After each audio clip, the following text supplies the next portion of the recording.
Olá! Ocupar o imóvel e não ser o dono do bem. Ocupar e produzir a terra, mas não ter o título daquela propriedade. Daqui não saio, daqui ninguém me tira. Mas isso numa situação legal. Agora, quando você está supostamente ilegal numa terra que você acha que é sua. O nosso assunto é regularização fundiária. Um tema caro ao Brasil e com raízes históricas. Assentamentos, reforma agrária, invasão de terras, grilagem. O Senado, por meio da Comissão Mista sobre Mudanças Climáticas, reuniu autoridades do governo federal para conhecer o presente e o futuro da regularização de terras no Brasil. Desde que Cabral chegou aqui, nós estamos aí pendentes de uma efetiva regularização fundiária no Brasil. O Hotel Copacabana Palace, só isso é um símbolo do Brasil. Está irregular. Nós temos que dar efetivamente a posse e titularidade da terra para que essas comunidades elas possam produzir.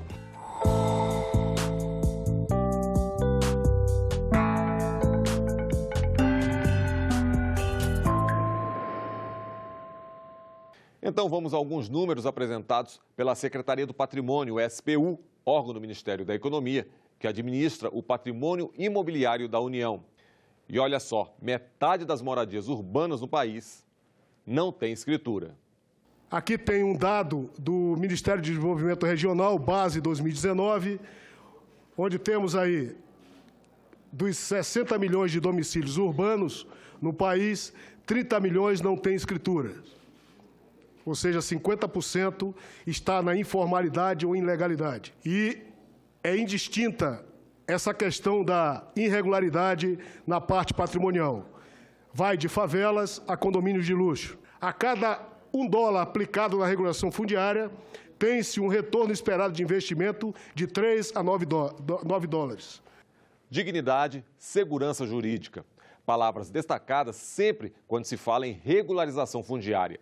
E é compreensível, junto com o título de propriedade, vem a certeza da posse do bem e os benefícios das políticas públicas do Estado. Regularizar propriedades rurais é dar dignidade àquele que trabalha e produz na terra. Tem andado pelo Brasil inteiro. Estamos aí realizando audiências públicas, com prioridade agora para os 9 estados da Amazônia Legal, e é uma surpresa negativa vermos e depararmos com a quantidade de pessoas e imóveis que estão pendentes de regularização fundiária. É dramático presenciar, como nós vimos, cidadãos com 80, 90 anos de idade, já com a voz trêmula, dizer: estou aqui há 50, 60 anos, meu pai já morreu, meus filhos estão aí já com uma certa idade, meus netos já estão todos aí e até hoje eu não consegui ter o título da terra. Nós temos um desafio de regularizar não somente esses mais de 800 mil famílias da agricultura familiar provenientes da reforma agrária, como também um número que a gente ainda não conseguiu chegar exatamente o que representa essa questão das áreas fora da reforma agrária, que são aqueles cidadãos, aquelas famílias que estão qualificadas como poceiros, como ocupantes e às vezes até maldosamente como grileiros de propriedade. Uma moradia sem a regulação fundiária é uma propriedade presumida. Não existe um proprietário efetivo. Todo mundo quer ser dono daquela área. É uma ocupação, gera uma ocupação desordenada, gera um conflito patrimonial, fomenta a grilagem e a clandestinidade, leva à marginalização social e ilegalidade. A regulação fundiária possibilita o acesso às linhas de crédito, fomentando a economia local. A regulação fundiária possibilita a arrecadação de bilhões em tributos, IPTU, ITBI, IR, viabilizando o investimento da União, estados e municípios em ações prioritárias à população. A regulação fundiária, o reordenamento urbano e territorial evitam o crescimento desordenado, diminui o estresse social e habitacional, incentivam a produção em bases sustentáveis e minimizam o prejuízo econômico da sonegação fiscal. A insegurança jurídica nesse país, e não escapa nenhum estado. Está aqui um senador gaúcho aqui, que no estado do Rio Grande do Sul tem enormes passivos nessa questão fundiária. Imaginem vocês alguns estados menos desenvolvidos, como são os estados do Nordeste, como são os estados do Norte, da Amazônia Legal, e que, infelizmente, predomina essa falta digamos assim, da titularidade, que gera insegurança jurídica, que gera insegurança econômica e, fundamentalmente, que gera, de forma lamentável, insegurança social.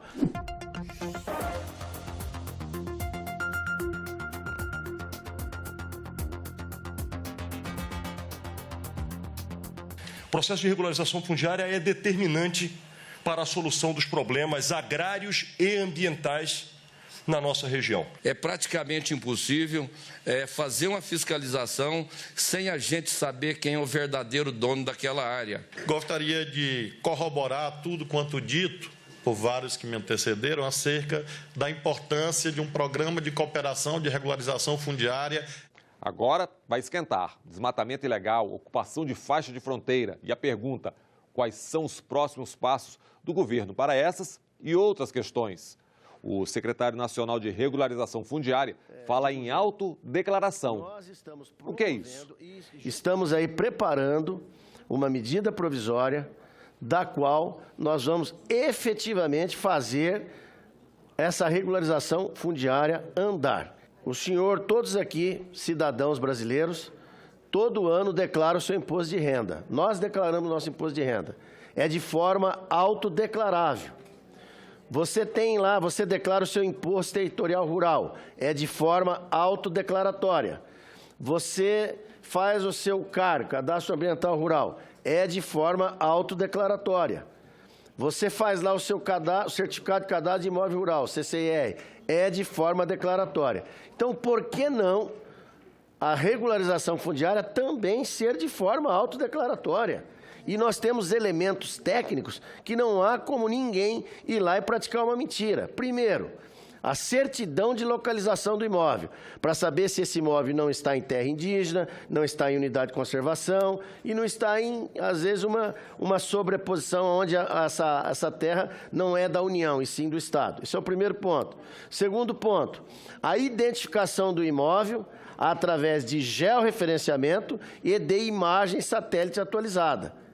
E, por último, a declaração de anuências dos confrontantes. Então, não tem como um sujeito ir lá e fazer uma autodeclaração mentindo, porque facilmente ele vai ser identificado.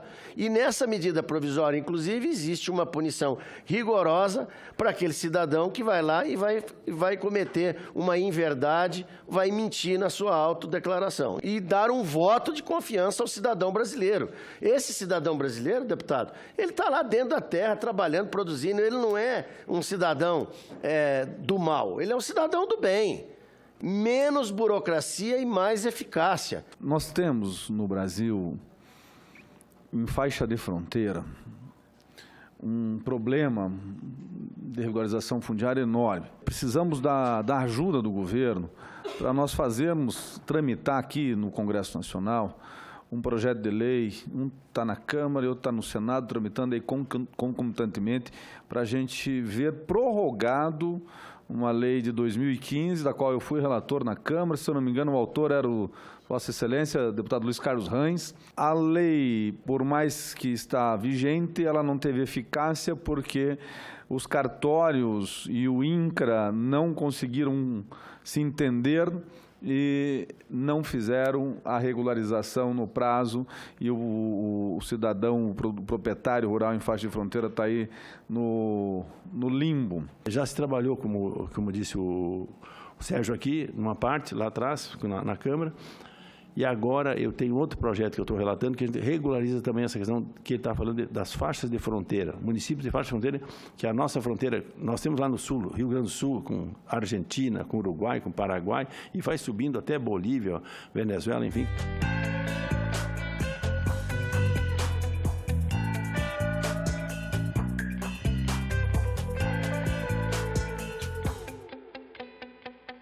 Está na pauta do Congresso a discussão, está priorizado a discussão e aprovação de projetos nesse sentido, de proibição do desmatamento ilegal. No entanto, como é que você vai fazer uma lei para proibir o desmatamento ilegal, que já deve ser proibido, para aumentar as penas nesses casos, se você não tem regularização fundiária. Porque como é que você vai dizer a alguém que é possuidor de um imóvel que ele cometeu um crime por ter desmatado aquilo que ele poderia se ele tivesse ido a um órgão ambiental pedir autorização para fazer? Ele não tem título, ele não pode ir ao órgão ambiental, ele não pode fazer. Então tem aí um problema enorme para que nós possamos avançar na pauta de desmatamento ilegal, e nós queremos o desmatamento ilegal zero. Nós precisamos promover, secretário Naban, uma regularização fundiária profunda. Durante a audiência pública, o senador Luiz Carlos Reins propôs a criação de um grupo de trabalho para acelerar o processo de regularização fundiária no país. A sugestão foi levada, inclusive, ao presidente do Congresso. Vamos ouvir a proposta. Nos estados do Norte, a situação é calamitosa.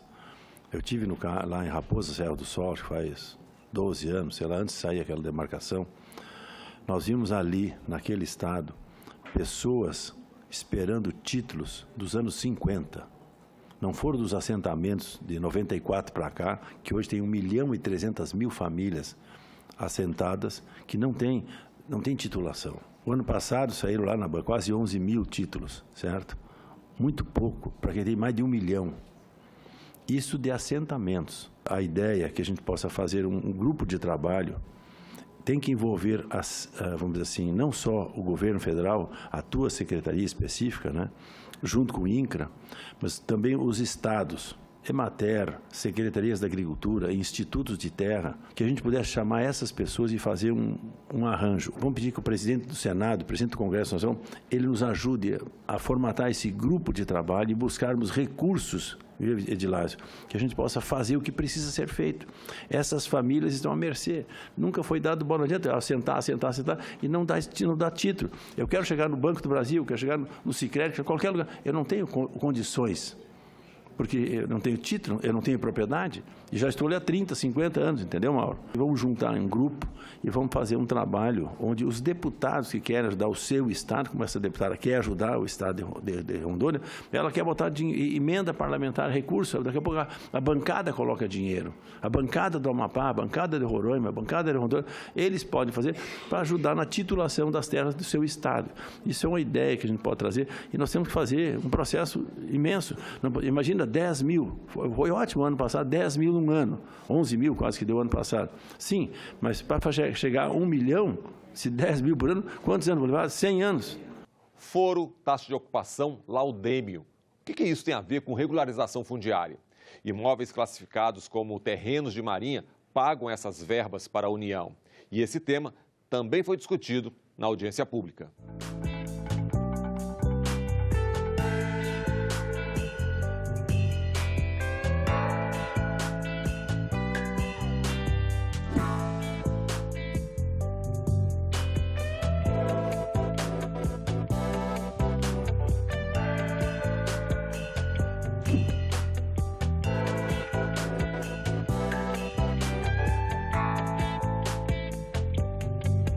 As praias todas do Brasil estão ali e é uma fonte de arrecadação. Simplifica o processo e o pessoal paga. Os caras estão morando em cima de um terreno, casas boas que tem. Imagina toda a costa brasileira para regularizar. Você vai ao hotel Copacabana Palace. Só isso é um símbolo do Brasil. Está irregular. Há quantos anos esse hotel está ali? E ali é uma fonte de arrecadação do próprio governo federal. Meu estado é o Maranhão e a capital do nosso estado é uma ilha, São Luís. Praticamente toda a costa da nossa capital tem essa dificuldade. Existe ainda uma bitributação que alguns imóveis, a prefeitura acaba que cobra IPTU e paga também o imposto sobre o imposto sobre o terreno de marinha. Então, cria-se uma bitributação. Isso acaba também trazendo muitas ações na Justiça Federal que poderiam ser evitadas. O que existe na zona costeira realmente, para os proprietários dessas residências, eles sofrem bastante, principalmente quando vem IPTU e quando tem que vender o imóvel por toda toda essa situação.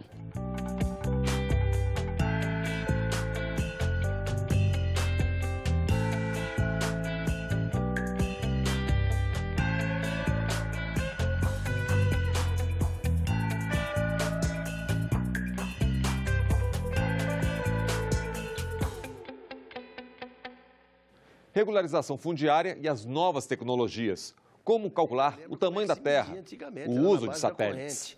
E hoje nós temos condições, deputado, de via satélite fazer um levantamento. Tem satélites aí que conseguem até identificar a marca da telha de uma casa. Então, hoje nós temos essa facilidade para que as coisas andem num ritmo muito mais rápido e proporcional com a capacidade tecnológica, com os avanços tecnológicos que nós temos hoje. Eu sou agrônomo, eu medi a campo. Agora imagina medir 1 milhão de propriedades. Vamos fazer um exército de profissionais ligados a essa área em cada estado para fazer um trabalho assim. Agora hoje pelo georreferenciamento, entendeu, Mauro? É simples de fazer, mais fácil de fazer. Então, cada propriedade está cadastrada no CAR. Eu tenho um ponto de georreferenciamento que bota num satélite aí... Existe dentro da própria secretaria, né, uma concepção de georreferenciamento para justamente dinamizar toda essa parte do georreferenciamento e efetivar as regulações fundiárias. Então, a intenção é dinamizarmos. Eu tinha falado em 6 meses, já fizemos 10 mil regularizações, cerca de 10 mil, e a intenção é potencializar cada vez mais essa regularização usando essas novas tecnologias.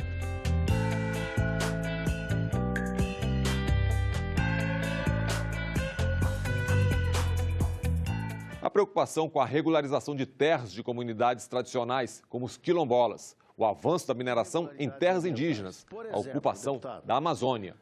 Acompanhe. Nós temos na Amazônia Legal em torno de 30% das propriedades que não são ocupadas, não tem poceiro, não tem ocupante, estão fora das unidades de conservação e estão fora das terras indígenas. Ou seja, 30% da Amazônia Legal são terras devolutas, mas que não têm sequer ocupantes.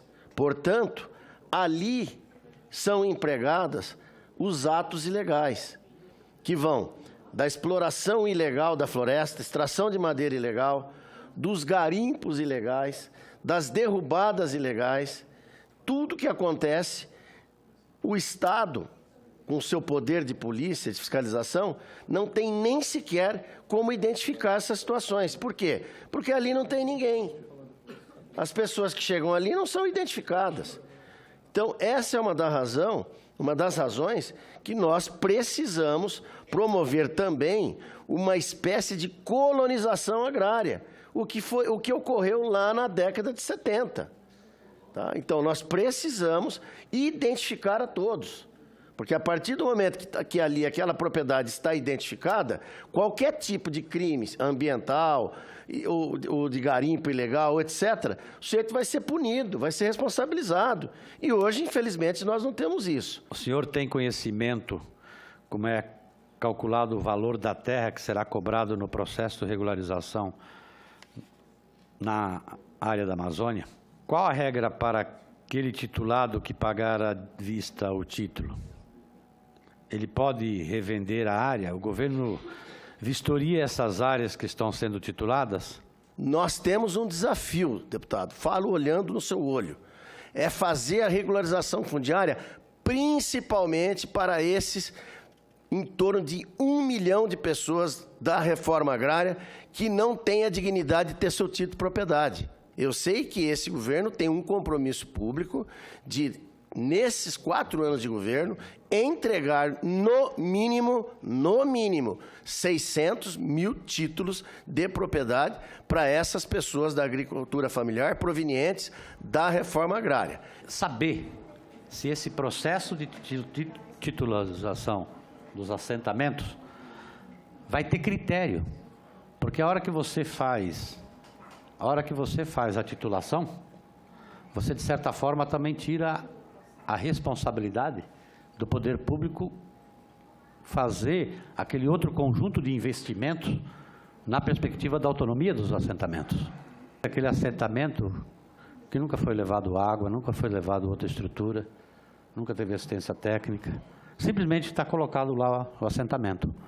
E aí, sempre na hora que você entregar o título, o que vai acontecer com o título? O que vai acontecer? É saber se não é essa a política que está por trás.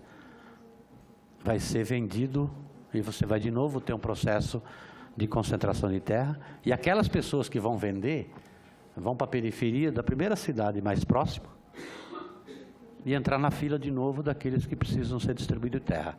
O sujeito que está recebendo hoje um título, ele não vai poder no outro dia vender. Existe um prazo, existe uma carência. Hoje fala-se em 10 anos.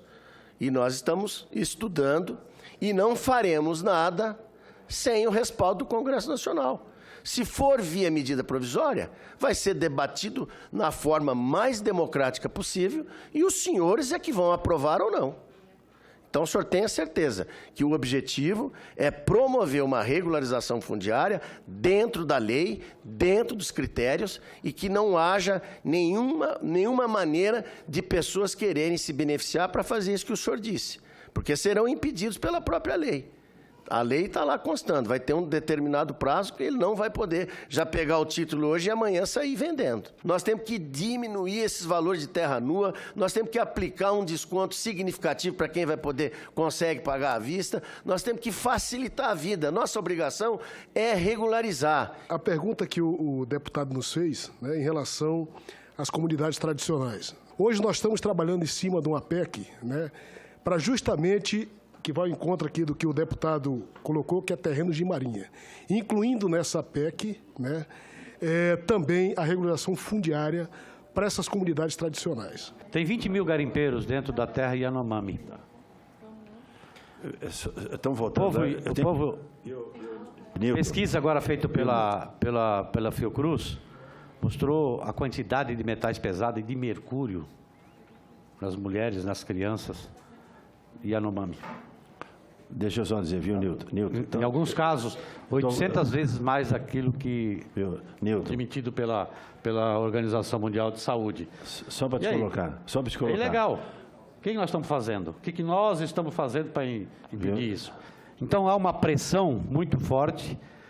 E todos sabem que também, dentro de uma estratégia de ocupação de território, o garimpo é o que tem maior velocidade, mais rapidez. O que esse governo quer é acabar com a ilegalidade dos garimpos que permaneceram por quase 40 anos aí, porque nós perdemos bilhões ou talvez trilhões com o garimpo ilegal, com o contrabando ilegal, com venda de diamante, ouro, cassiterita, nióbio, etc. O que esse governo pretende é trazer para a legalidade, porque tudo que você traz para a legalidade é identificável e assim nós temos condições de combater. Eu debati com os índios Cinta Larga. Eu fui lá, primeiro na demarcação do Raposo Serra do Sol, depois nós fomos lá no Cinta Larga. Fizemos um levantamento. Pô, o cara viu as riquezas que tinham ali, preservadas. Quer dizer, aquilo é do Brasil. Depois do Cinta Larga, nós discutimos, eu era contra eles. Hoje eu estou ajudando eles. Eles querem uma legislação, estão pedindo, eles estão pagando um projeto, uma consultoria, fazer um projeto para que eles possam explorar legalmente o diamante, as maiores reservas de diamante do mundo estão ali naquela região deles. E os caras querem explorar, não ganham nada. Os prefeitos não ganham nada, os estados não ganham nada, o Brasil não ganha nada. E alguém está roubando, Nilton, roubando o diamante do Brasil. Pô, os índios vivem na miséria. Pô, vamos fazer com que aquilo é um patrimônio nosso, do Brasil. Faça com que aquilo possa render para o Brasil, pronto. Índio, prefeito, governador e, vamos dizer assim, e o Brasil possa lucrar com aquilo ali. Nós temos todo um projeto em conjunto para fazermos e potencializarmos a regulação fundiária. Regulação fundiária é princípio de dignidade à pessoa humana. Então, é um trabalho efetivo do Estado para que cada vez mais seja efetiva essa regulação fundiária no Brasil. É fundamental que haja essa parceria entre o governo federal, entre os estados, entre a Embrapa e, fundamentalmente, os senhores, as lideranças aqui do Congresso Nacional, que têm como objetivo promover essa regularização fundiária. Dizer aqui que nós estamos de portas abertas para qualquer tipo de sugestão, precisamos das sugestões e vamos chegar em um denominador comum entre todos nós, promover essa regularização fundiária. Em todos os estados que eu fui, deputado, senador, nós vimos a necessidade de se promover essa regularização fundiária. Tudo está atrelado, todos os problemas que o Brasil enfrenta, inclusive, principalmente, essas questões ambientais, infelizmente, estão, grande parte delas, atrelada a essa falta, a essa deficiência na regularização fundiária do país. Gostou do tema? Compartilhe. Entre no nosso site, participe. Obrigado pela companhia e até o nosso próximo Em Discussão.